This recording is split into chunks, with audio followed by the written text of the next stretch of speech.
अब एक बात सावधानी से सुनिएगा, शायद शिव महापुराण के माध्यम से अभी तक ये बात सामने नहीं आई, पर शिव पंचायत कथा में आ रही है।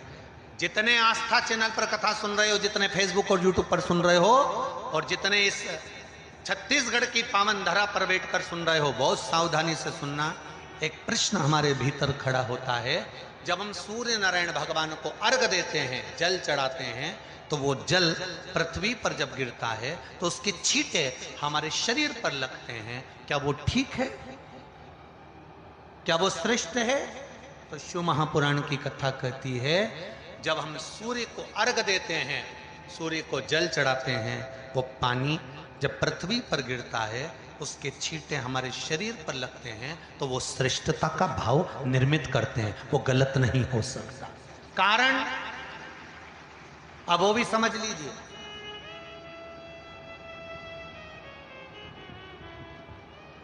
अब सूर्य नारायण भगवान को आप जल चढ़ा रहे हो, तो छींटे नहीं लगे, उसके लिए क्या स्टूल पे चढ़ के चढ़ाओगे कि कुर्सी पे चढ़ के चढ़ाओगे?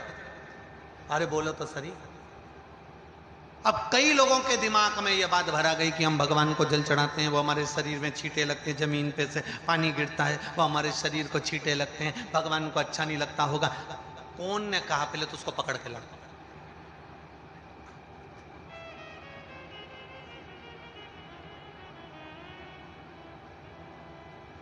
क्योंकि मेरे राम जी महाराज, मेरे भगवान कृष्ण, बड़े बड़े संत, साधु, सन्यासी, तपस्वी, साधक, उपासक जितने भी हुए, जिन्होंने सूर्य की आराधना करी, इन्होंने टेबल पे चढ़कर या कुर्सी पे चढ़कर जल नहीं चढ़ाया, इन्होंने पृथ्वी पर खड़े होकर ही, क्योंकि पृथ्वी तत्व के देव हैं शिव। जब हम मृत्यु लोक पर खड़े होकर, पृथ्वी पर खड़े होकर भगवान शंकर का भाग पृथ्वी तत्व को धारण कर कर जल को हाथ में लेकर जब समर्पित करते हैं, और जो जल नीचे गिरता है वो शरीर पर अगर लगता है तो हमको उसका आशीर्वाद ही प्राप्त होता है, दोष नहीं लगता। पर लोगों ने इसको विपरीत कर दिया। कि कौन ने विपरीत करा? कई लोगों ने इसको विपरीत कर दिया। कौन ने विपरीत करा? तो जो दूसरे धर्म के लोग होते हैं, जिनको हिंदू धर्म से नफरत होती है और जो हिंदू धर्म की पूजन, सेवा, अर्चना को समाप्त करना चाहते हैं, वो धीरे धीरे धीरे धीरे कहने लगे कि सूर्य को जल चढ़ाओगे तो शरीर में लगेगा, शरीर में लगेगा तो दोष लगेगा। इसको कह कहकर घर घर में सूर्य को जल चढ़ाना लोगों ने बंद कर दिया कि आप जल चढ़ाएंगे तो दोष लगेगा, शरीर पे छींटा लगेगा, शरीर को ऐसा लगेगा। ये दोष नहीं है। कितनी सुंदर बात है महाराज। सूर्य नारायण भगवान को जब जल चढ़ाया जाता है, हाथ सिर से 8 इंच की दूरी पर होना चाहिए। जम के बोलिए, सिर से कितना ऊंचा होना चाहिए? 8 इंच ऊपर अपना हाथ होना चाहिए मस्तक से सूर्य को जल चढ़ाते समय।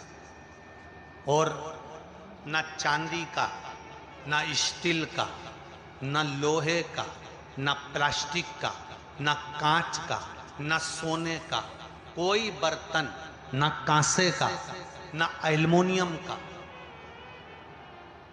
ना पीतल का, केवल एक पात्र होना चाहिए, वो है तांबे का। काय का पात्र होना चाहिए? तांबे का पात्र। और सूर्य नारायण भगवान को जब 8 इंच ऊपर तुम्हारा हस्त है, और जब हम सूर्य को जल चढ़ा रहे हैं, कैसे जल चढ़ाना है वो भी समझ लीजिए।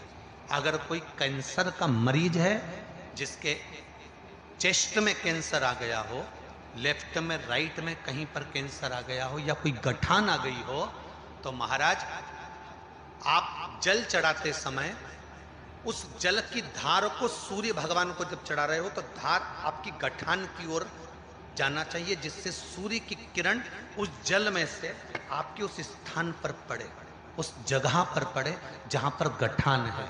महाराज आप लगातार जल तो चढ़ाना चालू करो, अच्छे अच्छे डॉक्टर फेल हो जाएंगे और कह देंगे गठान ठीक हो गई।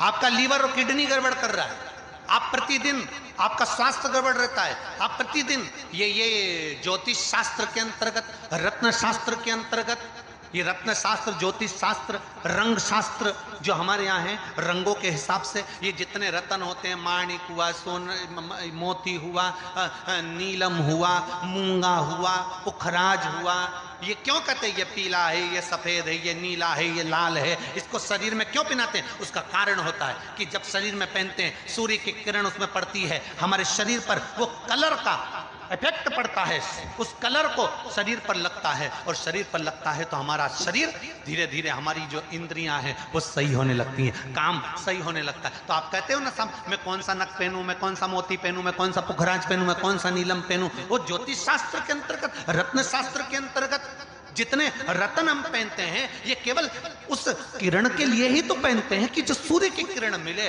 उस किरण का प्रभाव हमारे शरीर पर पड़े। तो इन सबसे अच्छा है कि सुबह शंकर भगवान का नाम लो, तांबा का लोटा में जल भरो, 8 इंच ऊपर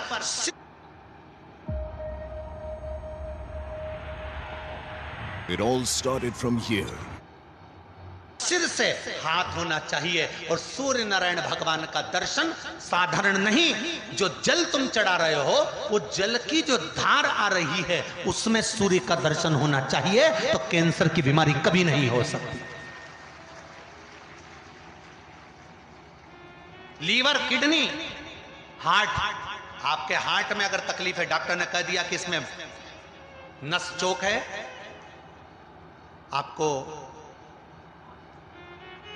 कहीं ना कहीं छल्ला डलेगा, आपको कह दिया इसमें कुछ ना कुछ प्रॉब्लम आ रही है, आप सूर्य को अर्घ देना चालू कर दो, सूर्य को जल चढ़ाना चालू कर दीजिए। आप सूर्य को जल चढ़ाओ, वो जल की जो तरंग आ रही है, वो जल जो निकल कर जा रहा है, उसकी जो किरण आपके हृदय पर, आपकी छाती पर पड़ रही है, नाड़ियों में पड़ रही है, नसों में पड़ रही है, उसका बल देखो तो शरीर 1 महीना लगातार चढ़ाओ, तो 15 दिन 20 दिन कर तो देखो।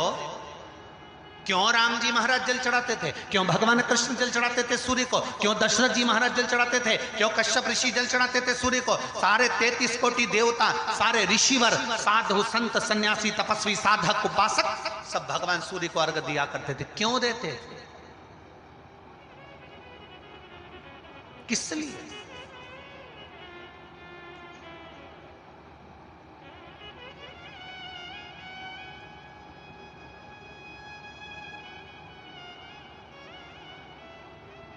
सूर्य नारायण भगवान को जल चढ़ाते समय आपके पंजों की एड़ी ऊंची नहीं होना चाहिए, ध्यान दीजिएगा। आपका पंजा पांव का पूरा की पूरा जमा होना चाहिए भूमि पर। हाथ कितने इंच ऊपर? 8 इंच ऊपर होना चाहिए।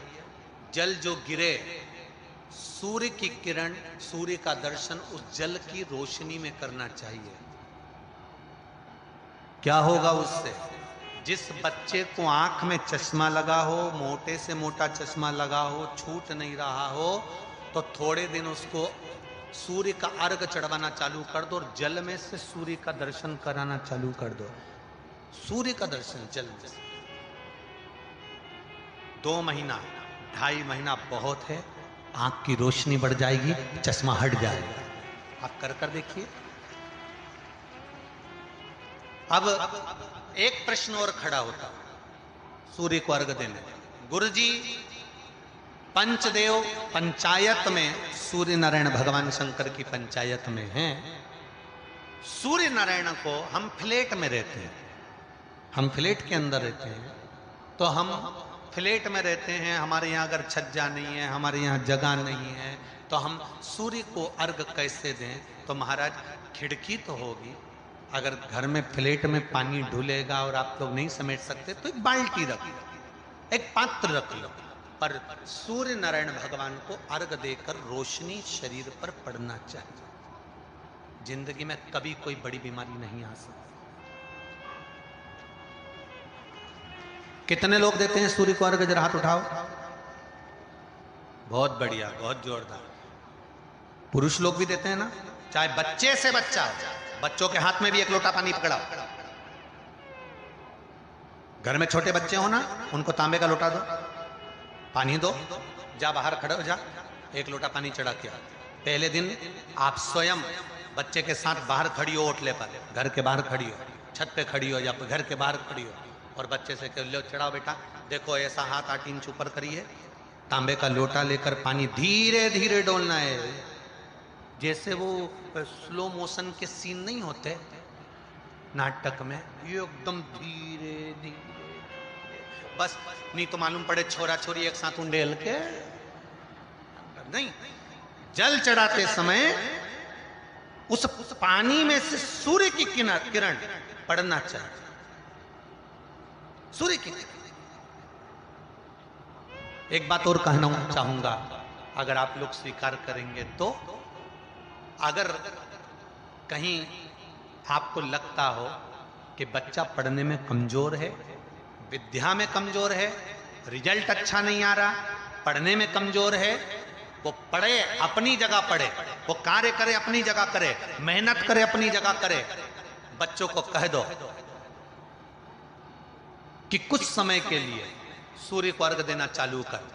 सूर्य की किरण जहां पर ब्राह्मण या हिंदू धर्म का व्यक्ति मस्तक पर तिलक लगाता है, भुकुटियों के बीच में उस सूर्य की किरण इस भुकुटी के बीच पड़ना चाहिए, परंतु पानी कम से कम ना करते हुए स्लो मोशन में धीरे धीरे गिरना चाहिए, एकदम धीरे धीरे। तो यहां एक रेखा सूर्य की किरण से पड़ती है।